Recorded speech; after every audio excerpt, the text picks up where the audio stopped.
So really quick, before we get into this, I want to give a shout out to several other Star Wars channels that exist on this site, because I feel like they do a really great job either going over the tech of Star Wars or theory crafting different things about Star Wars if something was different or not. And as such, you should definitely go check those channels out. But there's a certain topic that I was wondering about that doesn't quite exist yet, it seems like, when I search through, YouTube for this topic, and I did what any smart person would do, spam their comment section with my comment asking them to do a video on this topic. But no, on a serious note, I decided then as a YouTuber myself, I just would do the video myself. But just mind you, I'm not as well versed in things like the expanded universe and such as they would be.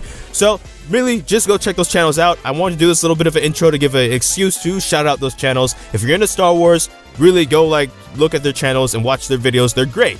Now, it also means going into this, that this video will be a bit more theory craft and opinion than anything else. I do apologize for that if you're looking for more of a factual video, but here we go. Let's start by saying Utapau ended up being a wild goose chase, just like Obi-Wan mentioned it might be, to Anakin before departing Coruscant in the third movie. Similar to how in the 2008 show, chasing and trying to catch Grievous often led to the general fleeing and successfully getting away. On that platform where they fought, perhaps Grievous actually throws Obi-Wan hard enough to miss the ledge. We all know Obi-Wan could survive a fall like that because of Order 66, but it doesn't even have to be that drastic. Perhaps he just catches a lower ledge or lower cliff, and that provides just enough time for Grievous to escape in his fighter that was right there waiting for him. Here, I believe Order 66 would have to continue at this point because Palpatine already revealed himself as Darth Sidious to Anakin, and General Grievous not dying would not necessarily stop this, giving many Jedi Masters, the likes of even Yoda, were still off-world, that world being Coruscant, at this time, so it was an opportune moment still. If we go with Order 66 still playing out the same, the one thing I think that perhaps goes differently here, mainly so that Grievous could even survive until the Rebellion era, is instead of meeting with the Separatist leaders on Mustafar, which would probably be the most logical thing to do, he ventures to one of his lairs instead to get repairs for his missing hands and his chest piece, and perhaps this takes several hours. So by the time he re-emerges repaired, we will say the attack on the Jedi Temple has already commenced, and the Separatist leaders on Mustafar have already been killed by the newly anointed Sith, Darth Vader. This would leave Grievous in a position of no longer being a general of an army, as the droids would now be shut down, and also without his purpose of trying to eradicate the Jedi from the galaxy, since at this point they were on the brink of extinction from Order 66. So as one of the last remnants of the Separatists, if not the last remnant of the Separatists, the Empire would also begin a hunt for him as well, as to try and eliminate all relics of the Clone Wars, and at this point in time I feel like he would have no choice but to go into hiding, and constantly try to be aware of if the Empire had known where he was hiding, so that he could plan ahead of time his escape. Now here, I think one of two things happen depending on if you believe in the Legends Grievous or the Canon Grievous, Legends Grievous being things like the Hypori Grievous, and Canon Grievous being the 2008 show Grievous. Because, and why I think this is important, it depends on how you believe he got his cough, and the cough being relative to the body he has to try and maintain in the Rise of the Empire era. Because with Hypori Grievous, or the Legends Grievous, his cough was from getting his chest force crushed by Mace Windu shortly after abducting Chancellor Palpatine on Coruscant and escaping to his ship, the Invisible Hand, in orbit, which means the repairs he gets, will probably taking time, would restore him to a Grievous who would be able to deal with clone troopers, now stormtroopers, who would come after him, giving him time to flee before Darth Vader could be sent. Despite being a capable fighter in this version, I do believe he would still not be a match for Darth Vader and Vader's fist, but I could be wrong, with this version taking on 6 Jedi at once, several being Masters and coming out on top. And I'll let you comment below which way you think that would kind of go, because one of the counter arguments to the point that I'm making is, early on in the Rise of the Empire era, Vader, it took him time to get used to his cybernetics, while Grievous already was well versed in how to use his cybernetics. So if he was this capable Hypori version, maybe he would be able to fight Vader, maybe even beat Vader, but again, I'll let you guys decide that in the comments, and we'll continue on. Because with the 2008 Grievous, to which his cough was kind of like a byproduct of the cybernetics not being well integrated into his suit, or the new technology it was making a cyborg and such like that, he could probably not risk prolonged fights with even stormtroopers, because even in the show, while there were times he easily would kill off a couple clone troopers, like when he boarded Obi-Wan's ship, the Negotiator, there were other times the clones would easily slow him up with tow cables, or there was that foolishness called Shadow Warrior, which if Gungans could even give him that much trouble, surely 501st Stormtroopers could as well. The thing, however, that this Grievous has going for him, though, is that he was still tactical. Some of his best victories in the show were quick out-of-hyperspace attacks in ships on Jedi Venator-class cruisers to either capture a Jedi like Masters Koth and Adi Gallia, or the destruction of their Venator-class ship like Adi Gallia's also and Obi-Wan's Negotiator. So while I think this version of Grievous would be far worse off in a fight, I think this version might still be able to survive, planning out escapes ahead of time for if the Empire ever found out where he hid. I hold these so highly because unlike the Clone Wars, where if he was damaged, Grievous might be able to get repairs at a CIS base like the damage he took in Shadow Warrior, my goodness, such resources are being now absorbed by the Empire and melted down for the Empire and are unavailable to him. So any damage he takes in a fight might be unable to get repaired for a while, and caution would be the name of the game, regardless if he was a match or not for whoever was coming after him. Now, a counter-argument, of course, is even the Rebellion, who did not have the resources the Empire did, still had enough advancements in technology that Luke was able to get a cybernetic hand far more superior to Anakin's, and then reverted back in The Force Awakens, I guess. But that means, as the years went on, Grievous too may be able to upgrade bits and pieces of his body and armor to better help him survive the Empire after all. So then what about actually joining the Rebellion? To what reason would Grievous want to, and what role would he serve in it? Well, bear with me here. This is probably where this theory is going to be the most made up so far, I apologize, but I believe a reason the Rebellion might actually seek him out would be the public's reaction. Depending on how many years it would be before Grievous would actually say join the Rebellion, the citizens of nonetheless the Republic prior would have come to know Grievous as a monster, and if now in the Empire they'd still not been able to capture and destroy Grievous, this might cause unrest in the citizens for the Empire as well. On Coruscant, for example, it might be well known that they probably don't have to worry about a massive droid attack falling out the sky as they did in the final days of the Clone Wars, but the fact that such a monster is still out there may be a bit of cause of concern. The Rebellion was built on hope and giving people hope, and as such a moment came after the Empire destroyed Alderaan.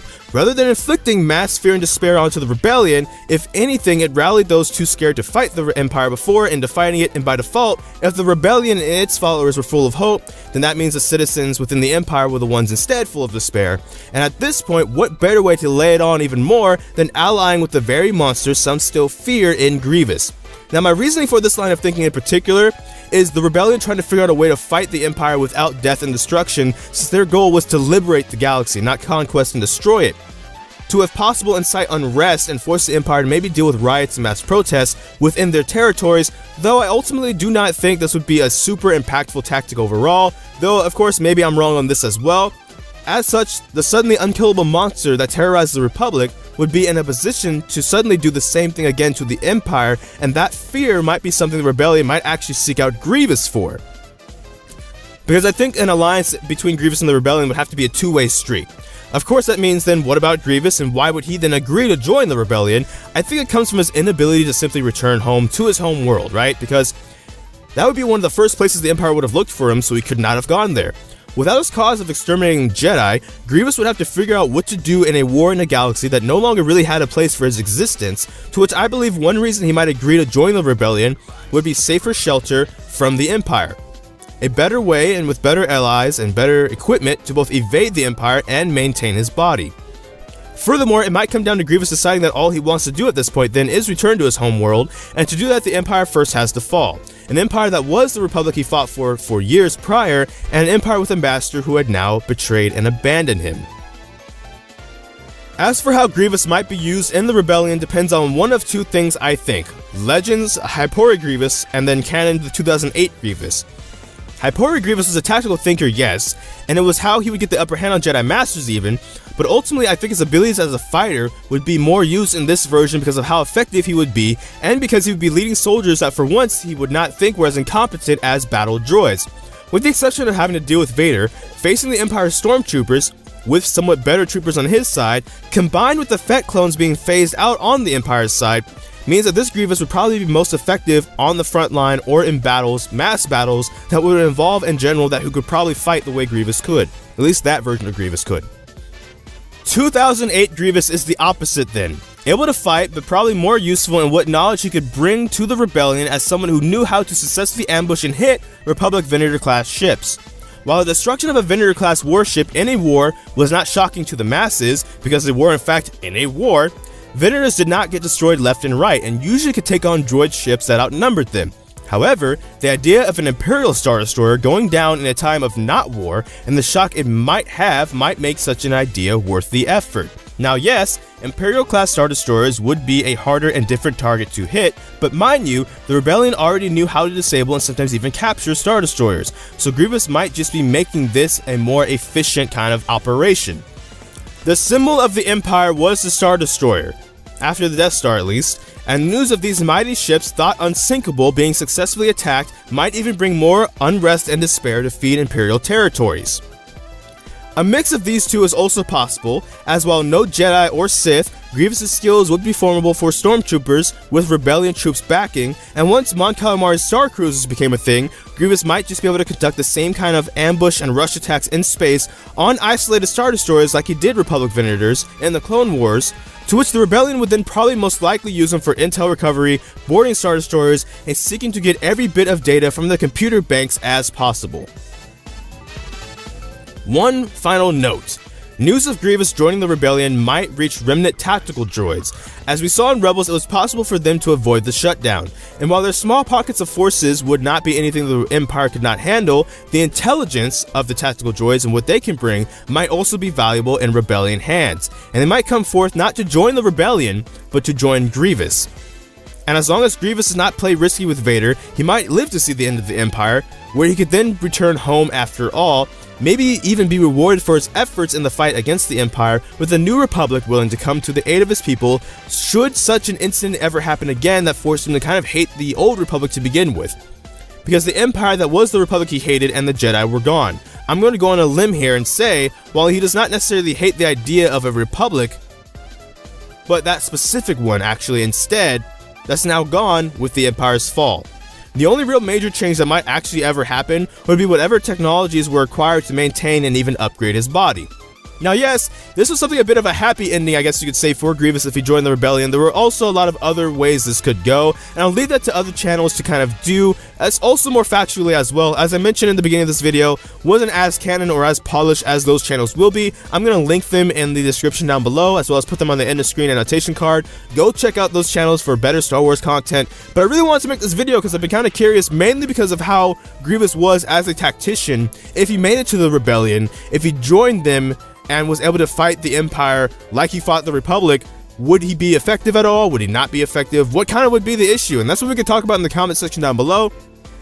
Different things that you might have disagreed with that I mentioned in this video, which is perfectly fine. But that is all for this video, so thank you so much for watching this video this far if you did. I don't know which video will be next, because life be quite a mess. So until this time, take care. From the Fire Gridai, FS, thank you for watching.